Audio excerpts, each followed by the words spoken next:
네, 참 날이 많이 더운 것 같습니다. 이 덥고 습한 날씨 가운데서도 하나님의 은혜를 사모하셔서 이 자리에 나오신 모든 분들을 축복합니다. 이 시간 심판과 회복의 하나님이라는 제목으로 말씀을 전하겠습니다. 오늘 본문은 아모스서의 마지막 장인 아모스서 9장의 말씀인데요. 지금까지 또 아모스서를 수요예배마다 시리즈로 우리 목사님들이 전하셨는데 오늘은 그 마지막 시간입니다.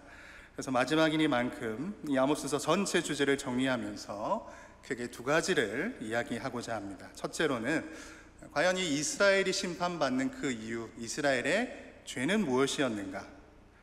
두 번째로는 왜 하나님께서는 특별히 구약의 하나님께서는 왜 자기 백성을 이처럼 심판하시고 징계하셨는가? 이 두 가지 내용을 통해서 하나님께서 지금 우리에게 뜻하신 바를 함께 상고하기를 원합니다. 먼저 하나님께서 이 이스라엘을 멸망하게 하신 이유, 그 이유인 이스라엘이 하나님께 범한 그 죄악은 무엇이었습니까? 이들이 공개적으로 하나님을 멸시하고 하나님을 버리고 하나님을 예배하지 않고 우상을 숭배했기 때문이었습니까? 아니죠. 하나님을 오히려 이들은 매우 잘 섬겼습니다. 이스라엘은 스스로 하나님을 잘 섬긴다고 생각을 했고 하나님께 엄청난 제사와 예배를 하나님께 드렸습니다. 그런데 하나님께서는 말씀하십니다. 5장 21절부터 23절까지의 말씀인데요. 내가 너희 절기들을 미워하여 멸시하며 너희 성회들을 기뻐하지 아니하나니 너희가 내게 번제나 소제를 드릴지라도 내가 받지 아니할 것이요 너희의 살찐 이생의 화목제도 내가 돌아보지 아니하리라. 내 노랫소리를 내 앞에서 그칠지어다. 내 비파소리도 내가 듣지 아니하리라. 이스라엘이 드리는 예배, 이스라엘이 드리는 찬양, 이스라엘의 모든 제사와 그 모든 물질들도 하나님께서는 받지 않으신다 하십니다. 기뻐하시지 않는 정도가 아니라 너희가 밉다, 내가 그것들을 멸시한다, 그러니 그만두고 집어치워라 정도까지 하나님께서는 화를 내시면서 말씀하고 있습니다.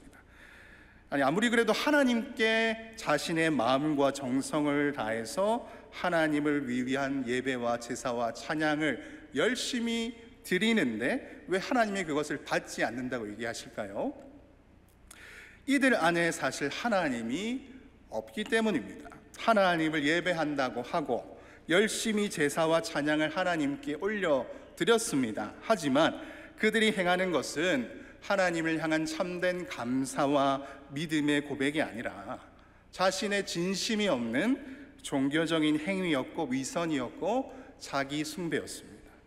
하나님을 예배한다고 하면서 사실은 하나님을 이용해서 자신의 복과 평안을 누리려고 하고 하나님을 예배한다고는 하지만 사실 그것은 자기가 생각해낸 가짜 하나님이었던 것이죠.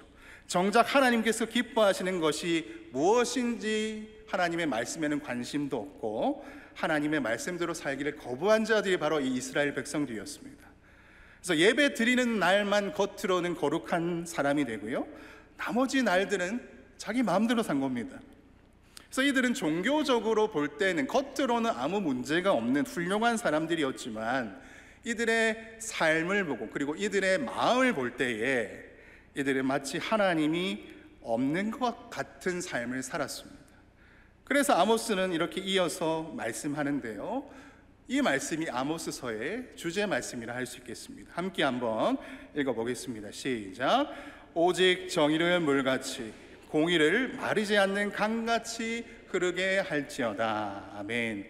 즉 이들에게, 이 이스라엘 백성들에게 정의와 공의가 없었다는 말입니다.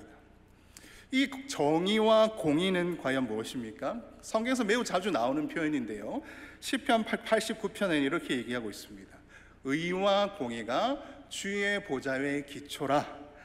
시편 기자는 이 정의와 공의가 하나님 보좌의 기초라고 합니다. 이사야서에도 이 정의와 공의를 언급하고 있는데요, 이사야서 16장에서는 이렇게 말씀하고 있습니다.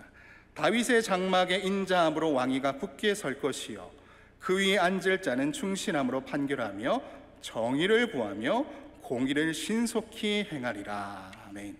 즉 여기서 이사야서의 이 말씀은 하나님의 메시아, 하나님의 구원자가 이 땅을 정의와 공의로 다스릴 것이다라는 예언의 말씀입니다. 이렇게 구약에서 정의와 공의라는 표현은 매우 자주 등장을 하는데요, 특별히 하나님의 통치와 관련돼요. 하나님께서 어떠한 뜻을 가지고 계신지, 어떠한 나라를 어떠한 방식으로 다스리시는지 하나님의 마음을 담은 표현입니다. 그래서 하나님의 보좌의 기초가 정의와 공의인 것이고, 메시아의 통치도 정의와 공의라는 것을 우리는 알 수 있습니다. 하나님의 나라, 하나님께서 온 우주를 다스리시는 그 통치의 방법이 이 정의와 공의라는 것이죠. 그래서 구체적으로 이 정의와 공의는 무슨 뜻이냐?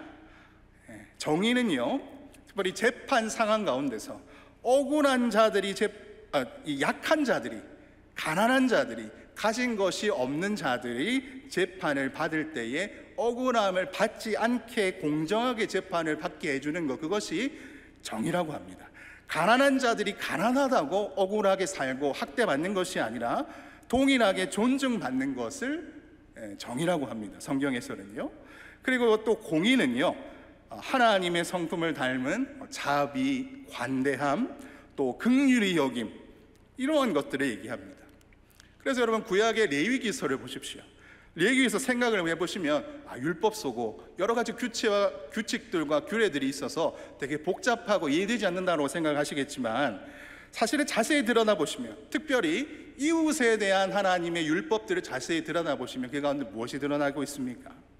하나님의 사랑이 드러납니다. 특별히 하나님께서는 누구에게 관심을 가지십니까?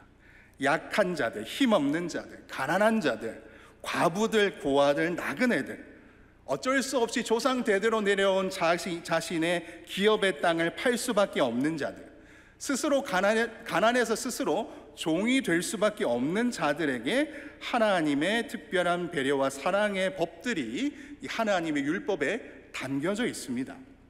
그것이 바로 정의와 공의인 것이죠. 가난하다고 해서, 약하다고 해서, 가진 것이 없다고 해서 억울한 일 당하지 않는 것입니다.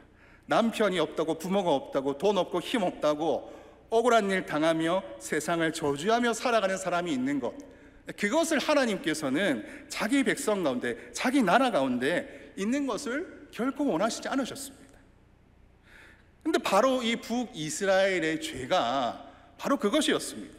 이스라엘의 부자들은 가난한 자를 착취하였고 그들의 고열을 더욱더 빼먹었습니다. 아모스 2장 6절 7절 말씀입니다. 이는 그들이 은을 받고 의인을 팔며 신한 켤레를 받고 가난한 자를 팔며 힘없는 자의 머리를 티끌 먼지 속에 발로 밟고 연약한 자의 길을 굽게 하며. 이스라엘의 부자들이 이러한 행위를 했다는 것입니다. 하나님을 믿고 예배한다는 자들입니다. 근데 그들의 삶은 어떻습니까? 하나님이 없는 것처럼 살고 있습니다. 자기가 오히려 하나님인 것처럼 살았습니다. 그뿐 아닙니다. 부자들은 불법적인 방법으로 재산을 모았습니다. 경제적인 불의를 행했습니다. 또한 재판장에서는 뇌물을 주고 가난한 자들이 공정한 재판을 받을 수 없게 자기가 유리하도록 그렇게 수를 썼습니다. 의인들을 학대하고 가난한 자를 재판에서 억울하게 한다라고 아모스 5장에서는 고발하고 있습니다.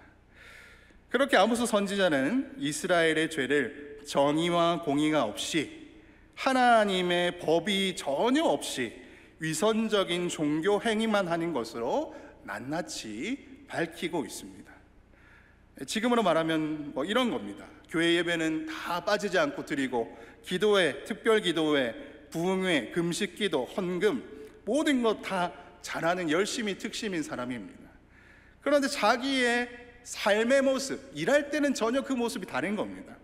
사업을 하는데 직원들에게는 가혹하게 그렇게 하는 악덕 사장이고, 편법과 불법을 행하면서 하청업체에는 수전노로, 갑질하는 수전노로 알려져 있고, 주변에 사는 이웃에게는 상종 못할 사람으로 알려져 있는 그러한 삶을 사는 겁니다. 그런데 교회는 너무나도 잘 다니는 것이죠. 그런 사람의 예배, 하나님께서 너무 싫고 가증스럽다는 겁니다. 왜 그렇습니까? 그 사람의 예배가 문제가 아니라 그 사람의 마음, 그 사람의 믿음이 사실 없다는 겁니다. 그 사람의 마음 속에는 사실 하나님이 없다는 겁니다. 하나님의 뜻, 하나님의 마음, 하나님의 말씀, 하나님의 생각 그 중심에는 없다는 것이죠. 하나님 믿는다 하고 예배하고 찬양하고 기도하지만 하나님 없는 삶을 살고 있다는 것을 그들의 삶으로서 보여주고 있는 겁니다. 하나님을 섬기는 게 아니라 자기를 섬기는 것이죠.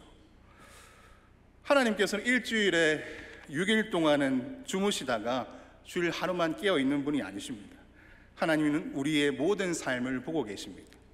우리가 직장에서, 가정에서, 집에서, 길에서, 마트에서, 차에서 하고 있는 모든 삶과 모든 생각들을 주님께서는 다 알고 계십니다. 그리고 그것 또한 우리가 하나님께 드리는 예배의 일부분입니다. 우리의 삶에 하나님이 나타나셔야 합니다. 우리를 향하신 하나님의 사랑과 자비와 긍휼과 공의와 정의가 있어서 우리의 악한 모습들이 아니라, 우리의 악한 그 내재된 성품들이 아니라 하나님의 성품이 드러나야 됩니다. 내 삶에서 내 생각과 욕심이 드러나는 것이 아니라 하나님의 뜻이 드러나는 것, 그게 하나님께 영광 돌리며 사는 삶입니다. 그런데 교회는 열심히 다니고 직분도 받고 했는데 공평과 정의와 사랑은 없고 화만 가득하고 절대 남에게 손해는 보지 않으려 하고 자기 이익만 철저히 계산하면서 이기적으로 살아간다면 하나님이 그 삶 가운데 드러나겠습니까? 하나님의 영광을 오히려 가리게 되는 것이죠. 그렇게 이스라엘 백성들은 철저히 이중적인 삶, 위선적인 삶, 하나님 없는 종교의 껍질만 쓴 삶을 살았기 때문에 하나님께서는 너희는 내 백성이 아니야, 내가 너희를 심판하시겠다라고 멸망의 선포를 내리시는 겁니다. 이것이 이스라엘이 심판을 받았던 이유였습니다. 그래서 이 아모스의 예언 어떻게 되었습니까? 전부 다 이루어졌습니다. 1장과 2장에서는요 이스라엘 주변 국가들에 대한 멸망의 예언들이 나오는데 모든 나라들, 다메섹, 가사, 두로, 에돔, 암몬, 모압 모두 다 멸망했습니다. 2장에는 유다의 심판이 나오는데 유다도 후에 바벨론에 의해 멸망을 당하죠. 3장에는 베델에 있는 제단이 파괴될 것이라 하는데 그 베델에 있는 제단도 요시야 왕 시대에 파괴되었고요. 4장의 기근과 자연재해의 예언도 역시 역사 가운데 많은 기근과 자연재해가 이 땅에 일어났고, 7장의 이스라엘 멸망, 그리고 9장의 오늘 9장의 다윗의 장막의 회복도 우리 주 예수 그리스도께서 이 땅에 오셔서 교회가 세워지로 말미암아 모든 이 아모스의 예언이 성취되었습니다. 하나님의 말씀은 1점 비례도 그릇된 것이 없고 하나님의 약속은 우리의 약속과 다르게 신실하여서 모든 것이 다 이루어집니다. 말씀으로 세상을 지으신 분의 말씀은 그 약속이 그 약속할 때에 이미 이루어지신 줄을 믿으시기 바랍니다. 두 번째로, 하나님께서는 왜 이렇게 구약을 보시면 자기 백성을 이렇게 계속 심판하시는가? 왜 자기 백성을 심판하셨겠습니까? 죄를 지었기 때문입니다. 너무 당연하고 단순한 대답이죠. 모든 사람은 자기 죄에 대한 하나님의 심판을 받아야 합니다. 그런데 때로 하나님의 은혜를 받은 사람들은 많은 착각을 했습니다. 이스라엘 백성은 이렇게 생각을 했습니다. 우리는 하나님의 사랑을 받는 특별한 사람들이다, 그래서 하나님의 심판이 결코 우리에게 임하지 않을 거야, 이렇게 우리가 하나님께 예배를 잘 드리고 제사도 잘 드리는데 어떻게 하나님께서 우리를 멸망시키시겠느냐라고 생각을 했습니다. 그러면서 삶 가운데는 죄악 가운데, 불신앙 가운데 행하였습니다. 그런데 하나님께서는 오늘 7절에서 이렇게 말씀하고 있습니다. 여호와의 말씀이니라, 이스라엘 자손들아, 너희는 내게 구스 족속 같지 아니하냐. 내가 이스라엘의 애굽 땅에서 블레셋 사람을 갑돌해서 아람 사람을 기르에서 올라오게 하지 아니하였느냐. 이 말씀은요, 이스라엘 너희 또한 이방 다른 나라들과 크게 다를 것이 없다, 이런 말씀입니다. 구스라는 나라가 나오는데요, 저기 이 아프리카에 지금 에티오피아가 기스입니다. 저기 가장 멀리 있는 아프리카 에티오피아, 이 구스 백성이나 블레셋 백성들이나 아람 백성이나 다 내가 이끌었고 내가 다스리고 있는 나의 것이야. 그리고 너희나 다른 민족이나 다 똑같아, 이런 말씀인 거예요. 그래서 이 말씀은 사실 이스라엘 백성에게 일종의 충격으로 다가왔을 겁니다. 왜냐하면 자기들이 하나님의 선택을 받은 유일한 특별한 사랑받는 그런 민족이고, 자기는 그래서 하나님의 벌을 받지 않을 것이라고 생각을 했거든요. 그런데 이 이스라엘이 하나님의 택하신 백성이라고 해서 그들이 저지른 죄가 없었던 것이 되거나 다른 민족보다 특별한 대우를 받는 우월한 종족이 되는 것이 아니라고 하나님께서 말씀하시는 겁니다. 아니, 오히려 하나님의 택하심은 무슨 뜻이냐? 더 큰 책임을 지는 것이다라는 것이죠. 그래서 이 이스라엘 백성들은 하나님의 백성으로서 이 땅에 복이 되어야 하고 하나님의 살아계심을 드러내야 하는 하나님의 택하신 민족답게 살아야 하는데, 오히려 하나님을 떠나서 죄 가운데 있으니 가장 확실한 심판을 이들이 당하게 되는 것입니다. 그렇다면 이 택하신 이스라엘과 다른 민족의 가장 큰 차이는 무엇이 있을까요? 가장 큰 차이는 하나님께서 자기 백성을 심판하시지만, 크게 치실 때도 있지만 그들을 완전히 멸하시지는 않습니다. 완전히 멸하시지 않으시고 그들 가운데 하나님께서 택하신 남은 자들을 두셔서 그 사람들을 통해서 하나님의 구원을 이 땅에 이루신다라는 차이가 있습니다. 하나님께서는 자기 백성들도 죄 가운데 있으면 그들을 치시지만 멸망시키시지 않고 하나님의 사람들을 남겨두셔서, 그래서 이 남은 자들을 통해서 그리고 그들의 후손들을 통해서 이 땅을 온전히 회복시키실 하나님의 아들 다윗의 후손, 그 메시아를 이 땅에 오게 하십니다. 그래서 이들의 혈통 중에 하나님의 아들이 오는 위대한 특권을 이들이 누리기 때문에 이들이 하나님의 택하신 백성이자 구원의 통로로 이들이 쓰임을 받는 것입니다. 8절을 보겠습니다. 보라, 주 여호와의 눈이 범죄한 나라를 주목하노니 네가 그것을 지면에서 멸하리라. 그러나 야곱의 짐은 온전히 멸하지는 아니하리라. 여호와의 말씀이니라. 아멘. 하나님께서는 범죄한 자들을 모두 심판하십니다. 하지만 그 가운데 하나님의 백성은 온전히 멸하지는 않으십니다. 그래야 어떻게 하십니까? 결국 이들을 회복시키시는 겁니다. 이들이 다시금 일어나서 믿음 가운데 하나님을 바라보도록, 하나님을 의지하도록, 하나님의 백성답게 살도록 하나님의 영광을 다시금 회복하게 하시는 겁니다. 그래서 오늘 9장 11절 말씀부터 마지막 15절 말씀까지 이 말씀이 이 유일하게 아모스서에서 회복에 대한 말씀을 가지고 있습니다. 다시 말하면 아모스의 첫 절인 1장 1절부터 9장 10절까지는 모두 다 심판과 징계와 하나님의 분노에 대한 말씀입니다. 하지만 이 아모스서의 결론에 해당하는 이 마지막 부분 11절부터 15절까지의 이 5절 말씀은 유일하게 하나님의 회복을 얘기하고 있습니다. 결론이 회복이라는 겁니다. 하나님은 심판의 하나님이시지만 그 심판은 회복을 위한 것입니다. 하나님께서 이들을 치시지만 결국 그 포로들은 다시 돌아옵니다. 다윗 왕조가 회복이 됩니다. 땅이 많은 소산과 풍요를 얻게 됩니다. 나아가 어떤 일까지 일어납니까? 12절 말씀 우리 함께 읽어보겠습니다. 시작. 그들이 에돔의 남은 자와 내 이름으로 일컫는 만국을 기업으로 얻게 하리라. 이 일을 행하시는 여호와의 말씀이니라. 아멘. 에돔의 남은 자와 하나님의 택하신 모든 나라들을 얻게 된다고 말씀하시는데요, 이 말씀은 다시 말해서 이스라엘뿐만이 아니고 유다뿐만이 아니고 모든 이방 나라들도 이제 이 회복된 다윗의 초막 즉 메시아에게 속할 것이다라는 말씀입니다. 예수님의 복음으로 온 열방이 구원을 받고 온 민족이 하나님의 백성 즉 교회로 돌아오게 될 것이라는 하나님의 예언의 말씀이죠. 그래서 이 말씀을 사도행전 15장에서 사도 베드로가 인용을 합니다.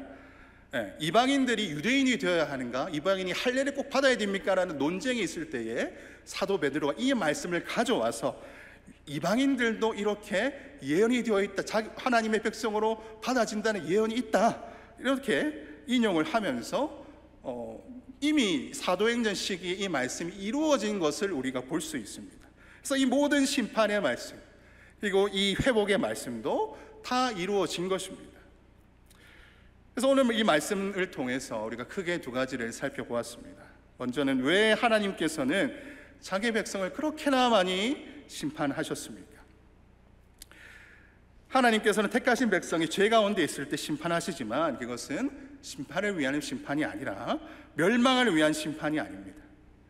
한번 택하신 자들은 하나님께서는 끝까지 버리지 않으시고 그 가운데 하나님의 구원의 역사를 감당할 남은 자들을 두셔서 결국 그들을 회복시켜 주셨습니다.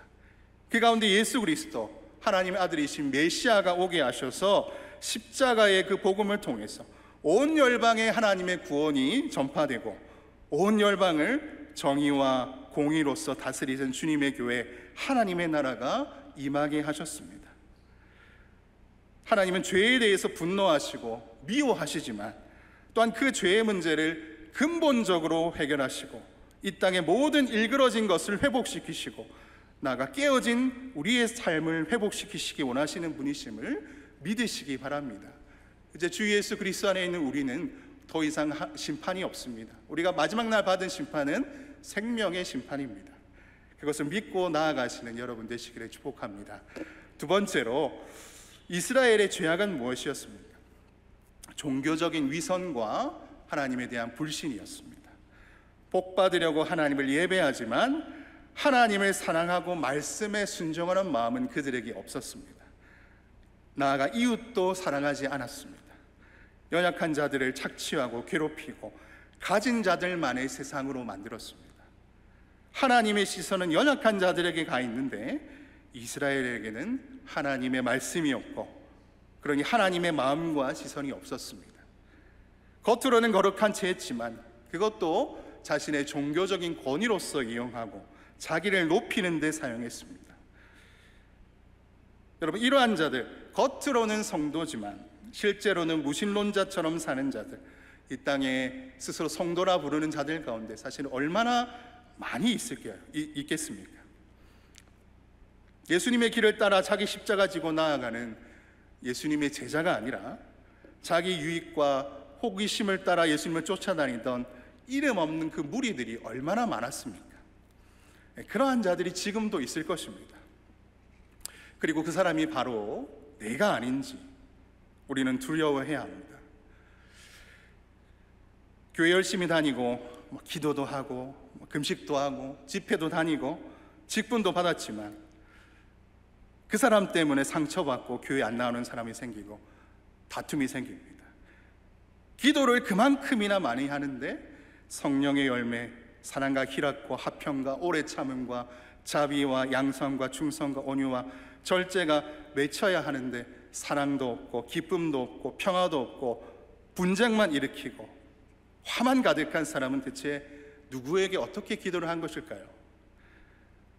내가 정말로 종교 행위만 열심히 하는 것이 아니라 내가 기도하고 말씀 읽고 예배 드리면서 내가 정말로 더욱더 하나님을 날마다 더욱더 사랑하고 있는지, 정말로 내가 이웃을 더욱더 사랑하고 있는지, 내가 정말로 예수님의 모습을 닮아서 내가 미워하는 원수들을 위해서 내가 기도를 하고 있는지, 아니면 내가 종교적인 꼰대가 되어가고 있는지 우리는 두려워해야 합니다. 오늘 아모스 말씀을 통해서 우리는 깨어 스스로를 돌아보고 회개해야 하겠습니다. 그래서 우리는 예수님만 바라보아야 합니다. 수십 년 교회를 다녔는데